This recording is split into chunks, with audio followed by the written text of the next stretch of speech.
போதும் ஈஸியாக வெளியில் வந்துடும். இன்னொரு ஷால் இந்த மாதிரி பண்ணி காட்டுறேன். இந்த மாதிரி ஒரு ஷால் எடுத்துருக்கிறேன். ஷால் எடுத்ததுக்கு அப்புறம் இந்த மாதிரி இந்த ஹேங்கருக்குள்ளே போட போகிறேன்.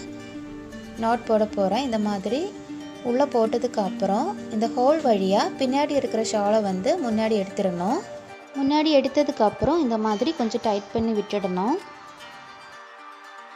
இந்த மாதிரி ஷால் ஆர்கனைஸ் பண்ணி வச்சுட்டீங்கன்னா ரொம்ப ஈஸியாக இருக்கும். ஸ்டோரேஜ் ஸ்பேஸும் ரொம்ப கம்மியாக போதும். இந்த வீடியோ கடைசி வரைக்கும் பாருங்கள். இந்த ஷால் வந்து எப்படி ஆர்கனைஸ்டாக ஹேங் பண்ணி போட்டிருக்கிறேன்னு நான் காட்டி தரேன்.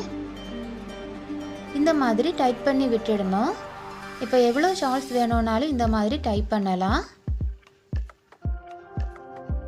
இந்த மாதிரி பண்ணி வச்சுட்டீங்கன்னா ரொம்ப ஈஸியாக அது வந்து ரிமூவ் பண்ண முடியும்.